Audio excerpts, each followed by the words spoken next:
That is the MPx blow-off valve and the exhaust. So,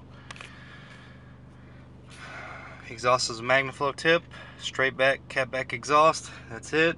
No other mods. Other than that, to be continued on some more bolt-ons here pretty soon. So, not a bad GT. As you can see, low miles.